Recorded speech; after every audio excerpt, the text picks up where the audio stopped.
Hello friends, मीराज maths कॉर्नरमध्ये तुम्हा सर्वांचं स्वागत आहे. तर आज आपण बघणार आहोत चौरसातील संख्या संबंध व सूत्र कसं ओळखायचं त्याचं. म्हणजेच आपण अगदी स्कॉलरशिपच्या एक्झाम पासून ते एमपीएससी यूपीएससीच्या एक्झाम पर्यंत बघतो की त्याच्यामध्ये चौरसातील संख्यांचे नियम किंवा संबंध येतात. म्हणजेच त्यातली एक संख्या गाळलेली असते आणि प्रश्नचिन्हाच्या जागी कोणती संख्या येईल हे तुम्हाला विचारलेलं असतं. तर ती संख्या ओळखण्यासाठी त्याच्यामध्ये एखादं सूत्र किंवा एखादा नियम लागू असतो जो की तुम्हाला त्या क्षणी लक्षात यायला पाहिजे. ठीक आहे. तर कोणकोणत्या प्रकारचे नियम असू शकतात, अगदी सगळं घेणं शक्य नाही, पण सिलेक्टिव्ह जे नियम आहेत ते आपण इथं बघू शकतो. तर पूर्ण याच्यामध्ये कोणकोणते नियम बघणार आहोत ते बघूयात आपण. हा व्हिडिओ शेवटपर्यंत बघा, म्हणजेच तुम्हाला सगळ्या प्रत्येक नियमावरचा एक प्रश्न याच्यामध्ये कव्हर केलेला आहे. तर पहिला नियम काय आहे की बाबा कोणत्या तरी एका पाड्यातील, म्हणजेच आपल्याला पाडे माहिती आहेत 1 ते 10 किंवा 11 ते 20 असे 1 ते 30 पर्यंतचे पाडे. तर त्याच्या पटीतील ज्या संख्या असतात त्या चौकोनाच्या वेगवेगळ्या कोपऱ्यात किंवा चौकोनाच्या वेगवेगळ्या ब्लॉकमध्ये दिलेल्या असतात. ठीक आहे. किंवा दुसरा नियम असा आहे की त्या संख्या जर चढत्या क्रमाने मांडल्या, ठीक आहे, चढत्या क्रमाने मांडल्या तर त्याच्यातील फरक हा एकतर विषम संख्या क्रमाने असतो, समसंख्या क्रमाने असतो किंवा ज्या नैसर्गिक संख्या आहेत त्या क्रमाने असतो. म्हणजेच त्याच्यातील फरक कसा असू शकतो, 1 3 5 7 9 असू शकतो किंवा 2 4 6 8 अशा समसंख्या असू शकतात किंवा 1 2 3 4 अशा काय असतात, डायरेक्ट नैसर्गिक संख्या असू शकतात. हा झाला दुसरा नियम किंवा नमुना दुसरा. आता तिसरा बघा, त्याची जर आडवी उभी बेरीज केली किंवा एखाद्या वेळेस तिरकी बेरीज केली तर ती उभी आडवी बेरीज ही काय येते, समान येते. हाही या प्रकारचाही प्रश्न तुम्हाला त्याच्यामध्ये आढळून येतो. नंतर बघा, क्रमवार मूळ संख्यांचा गट, म्हणजेच त्या संख्या जर तुम्ही चढत्या क्रमाने मांडल्या तर त्यांचा जो गट आहे तो तयार कसा होतो, क्रमवार मूळ संख्या. त्याच्यासाठी तुम्हाला मूळ संख्या काय आहेत हे माहिती असायलाच पाहिजे. 2 3 5 7 11 13 17 19 अशा प्रकारे. किंवा विषम संख्याचा गट असू शकतो किंवा वर्गसंख्यांचाही गट असू शकतो. हा झाला तुमचा चौथा नियम. पाचवा नियम काय आहे बघा, दोन संख्यांचा गुणाकार हा तिसरी संख्या असू शकतो. म्हणजेच ते जे चौकोन दिलेले असतात त्याच्यातील दोन संख्यांचा, म्हणजे आपण ते एक्झाम्पल मध्ये बघणारच आहोत, ते तेव्हा तुम्हाला तुमच्या लक्षात येईल. पुढचा नियम काय आहे, आडव्या रांगेतील दोन संख्यांच्या गुणाकाराची दुप्पट केली तर ती काय येते, मधली संख्या येऊ शकते. पुढचा नियम, उभ्या दोन रकान्यातील पहिल्या दोन संख्याचा फरकाचा वर्ग. फक्त हे काय तुम्हाला ज्यावेळेस आपण प्रश्न म्हणजेच एक्झाम्पल घेऊन एक्सप्लेन करू त्यावेळेस तुमच्या लक्षात येईल. हा व्हिडिओ तुमच्यासाठी खूप महत्त्वपूर्ण असणार आहे. ज्यावेळेस तुम्ही हा व्हिडिओ पूर्णपणे पाहाल तेव्हा तुम्हाला अशा प्रकारचा प्रश्न समोर आल्यानंतर एकदम लक्षात येईल की ह्याच्यामध्ये कोणता नियम असू शकतो आणि आपल्याला ह्याचं उत्तर व्यवस्थित फाइंड आउट करता येईल. नंतर बघा, क्रमशः n चा वर्ग, म्हणजेच ज्या संख्या आहेत, n हा विषम संख्या असू शकतात किंवा नैसर्गिक संख्या असू शकतात, तर त्यांचे वर्ग संख्या या त्या चौरसामध्ये दिलेल्या असतात किंवा घन संख्या दिलेल्या असतात. तर अशा प्रकारचे वेगवेगळे 8 ते 9 प्रकारचे नियम आहेत, त्याचा उपयोग करूयात आणि आपण त्याचे प्रश्न सॉल्व्ह करूयात. आता प्रकार पहिला बघा, नमुना काय आहे की आता हा जो चौरसातील संख्या दिलेल्या आहेत ह्या अशा जर साधारण तुम्ही ऑब्झर्वेशन केलं याचं, तर तुम्हाला डायरेक्ट पाहिल्यानंतर याचा काही संबंध लक्षात येत नाही.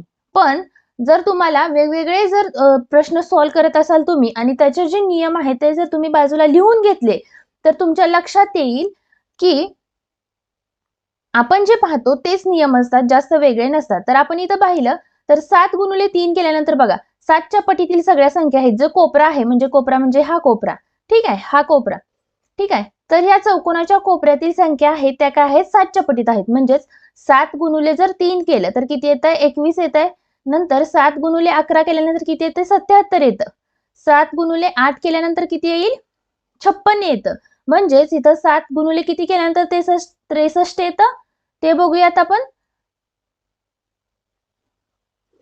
7 8 56 आणि 7 9 63, ठीक आहे. म्हणजेच 9 हे तुमचं उत्तर असणार आहे. इथं ऑप्शन मध्ये लिहिताना चुकलेलं आहे, तर 9 हा तुमचा काय असणार आहे, ऑप्शन असणार आहे. म्हणजेच काय इथं काय आहे की मधली संख्या आहे, जी मधली संख्या आहे त्याच्या पटीतील संख्या इथं दिलेल्या आहेत.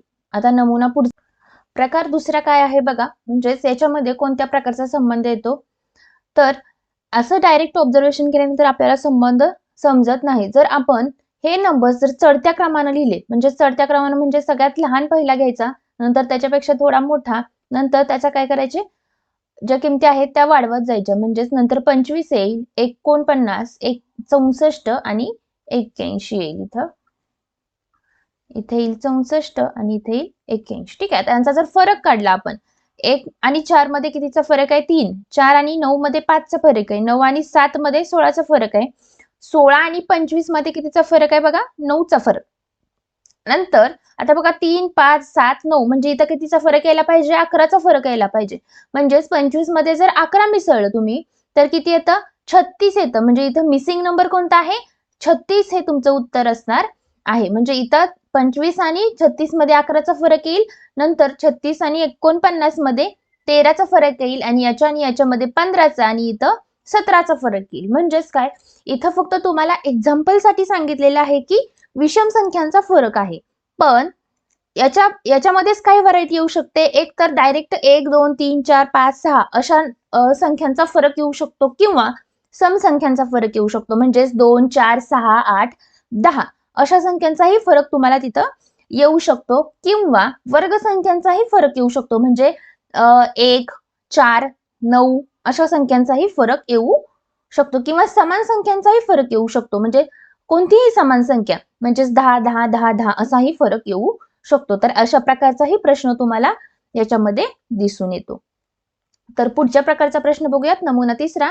याच्यामध्ये काय आहे की उभी आणि आडवी बेरीज केली की ती बेरीज काय येते? समान येते. म्हणजेच काय, जर इथं 11 अधिक 22 केले तर 33 येतील आणि 33 अधिक 17 केले तर किती येतील? 50 येतील. त्याचप्रमाणे इथं 3 अधिक 15 केल्यानंतर 18 येतात आणि 18 मध्ये जर 32 मिसळलं तर किती येईल? 50 येईल. किंवा आडवी जर बेरीज केली तुम्ही तर बघा 11 आणि 36 ची बेरीज किती येईल? 47 आणि 47 मध्ये जर 3 मिसळले तर किती येतात? 50. म्हणजेच याच्यामध्ये उभी आणि आडवी बेरीज काय येते? अर्थातच समान येते. तर बघा इथं 6 आणि 3 किती होतील? 9. इथं काय येते? या दोघांची बेरीज 49 येते आणि 49 मध्ये जर 1 मिसळला तर तुम्हाला काय येईल? डायरेक्ट तुमचं उत्तर येणार आहे. आता याच ठिकाणी अजून काय असू शकतो की उभी, आडवी आणि तिरपी ही बेरीज केली तर समान येऊ शकतो. म्हणजे हे फक्त तुम्हाला काय करायचंय? चेक करायचंय प्रत्येक वेळी की बाय ऑब्झर्वेशन तुम्हाला हे लक्षात यायला पाहिजे की बाबा हा कोणत्या प्रकारचा प्रश्न आहे. आणि हे अशा प्रकारचं जर ओळखायला येणं सोपं व्हायचं असेल तर तुम्हाला अशा प्रकारच्या प्रश्नांची काय करावी लागेल? प्रॅक्टिस करावी लागेल. आता पुढचा नमुना 4 बघूयात. याच्यामध्ये काय आहे की क्रमवार मूळ संख्यांचा गट आहे. म्हणजे जर ह्या संख्या जर तुम्ही क्रमाने लिहिल्या, पहिली संख्या 2, 3, 5, 7, 11, 13, 17 आणि नंतर काय दिलेलं आहे? 23 दिलेलं आहे. जर या संख्यांचं ऑब्झर्वेशन केलं तुम्ही तर तुम्हाला काय दिसतं? इथं मूळ संख्या दिसते. म्हणजे 17 नंतरची मूळ संख्या कोणती आहे? 19. हा इथला मिसिंग नंबर आहे आणि त्याच्यामुळं प्रश्नचिन्हाच्या जागी काय येईल? 19 हे उत्तर येऊ शकतं. ठीक आहे. किंवा ह्याच्यामध्ये इथं काय दिलेलं आहे? क्रमवार मूळ संख्यांचा गट दिलेला आहे. याच्याऐवजी तुम्हाला क्रमवार विषम संख्यांचा गट असू शकतो किंवा क्रमवार सम संख्यांचाही गट असू शकतो किंवा क्रमवार वर्ग संख्यांचा गट असू शकतो, क्रमवार घन संख्यांचाही गट असू शकतो. त्याच्यामुळे फक्त हे नमुन्यासाठी तुम्हाला दिलेलं आहे की क्रमवार मूळ संख्यांचा गट आहे म्हणून. आता पुढचा प्रश्न बघूयात. नमुना 5. याच्यामध्ये काय दिलेलं आहे की दोन संख्यांचा गुणाकार बरोबर काय येते? तिसरी संख्या येते. म्हणजेच जर आपण इथं दोन संख्यांचा गुणाकार केला तर इथं काय दिलेलं आहे? तिसरी संख्या येते हे दिलेलं आहे. ठीक आहे. आता कोणत्याही दोन संख्यांचा गुणाकार केला तर बघा 6 गुणिले जर 5 केलं, 6 गुणिले 5 केल्यानंतर काय येतंय? 30 येतंय. नंतर 7 गुणिले 3 केल्यानंतर किती येतंय? 21 येतंय. ठीक आहे. म्हणजेच 217 गुणिले जर 1 केलं तर तुमचं उत्तर काय येणार आहे? अर्थातच 217 येणार आहे. म्हणजे जे नंबर्स इथं अवेलेबल आहेत त्या चौरसामध्ये किती नंबर्स असतात? 12 नंबर्स सॉरी इथं किती नंबर आहेत बघा? 9 नंबर आहेत. या 9 नंबर मध्ये कोणत्याही दोन नंबरची जर बेरीज गुणाकार केला तर ती काय येते? तिसरी संख्या येते. म्हणजेच राहिलेल्या दोन संख्यांचा जर गुणाकार केला तर तुम्हाला ती तिसरी संख्या उत्तर येणार आहे. म्हणजेच याच्यामध्येच उत्तर दडलेलं असतं. फक्त तुम्हाला काय करायचंय? त्याच्यामधला संबंध ओळखायचा आहे किंवा त्याच्यामधला फॉर्म्युला ओळखायचा आहे की ज्याचा यूज करून तुम्हाला ते नंबर्स फाइंड आउट करता येतील. आता पुढचा प्रश्न बघूयात. नमुना 6वा काय आहे? कशा प्रकारचा प्रश्न असू शकतात? आडव्या रांगेतील दोन संख्यांच्या गुणाकाराची जर दुप्पट केली तर मधली संख्या येते. म्हणजेच काय? आडवी रांग म्हणजे कोणती? अर्थातच ही रांग. याच्यामधले दोन गुणाकार करा. 15 गुणिले जर 2 केलं तर किती येतात? 30 येतात. आणि 30 ची जर दुप्पट केली तर किती येईल तुम्हाला? 60 हे उत्तर येणार आहे. त्याचप्रमाणे 17 गुणिले 3 करा. 17 त्रिक 51 आणि 51 ची दुप्पट केली की तुम्हाला उत्तर काय येईल? 102 हे उत्तर येणार आहे. ठीक आहे. मग त्याचप्रमाणे तोच नियम इथं पण लागू करायचा आहे. 20 गुणिले 5 केल्यानंतर किती येतं? 100 येतं. आणि 100 ची जर दुप्पट केली तर तुम्हाला किती येईल? 200 हे उत्तर येणार आहे. आता याच्यामध्ये काय व्हरायटी असू शकते? आता ह्या दोन संख्यांचा गुणाकार करून इथे येऊ शकतोय किंवा ह्या दोन संख्यांचा गुणाकार करून इथे येऊ शकते असाही प्रश्न असू शकतो, किंवा ह्या दोन संख्यांचा गुणाकार इथं असू शकतो, किंवा ह्या दोन संख्यांचा गुणाकार इथं असू शकतो, त्याची दुप्पट असू शकते किंवा त्याची निमपटही असू शकते. फक्त तुम्हाला काय करायचंय की चेक करून बघायचंय की तो कशा प्रकारचा प्रश्न असू शकतो. हा सोडवताना आता लेक्चर बघताना अवघड वाटेल, पण ज्यावेळेस तुम्हाला प्रॅक्टिस होईल त्यावेळेस तुम्हाला ते अगदी सोपं जाणार आहे. तर पुढचा प्रश्न बघूयात. नमुना 7वा काय आहे? उभ्या दोन रकानेतील पहिल्या दोन संख्यातील फरकाचा वर्ग आहे. म्हणजेच काय? उभा रकाना कोणता आहे? हे आहेत ते उभे रकाने आहेत. म्हणजे 6 वजा 3 केलं तर ते 3 येतं आणि ह्या 3चा वर्ग केल्यानंतर किती येईल? 9 येईल. अर्थातच इथं 16 वजा 10 करा म्हणजे 6 येईल. आणि 6चा वर्ग किती येतो? तर 36 हा 6चा वर्ग आहे. पुन्हा इथं 20 वजा 8 करा. 20 वजा 8 केल्यानंतर किती येईल? 12 येतं. आणि 12चा वर्ग किती येईल? 144 हे तुमचं उत्तर असणार आहे.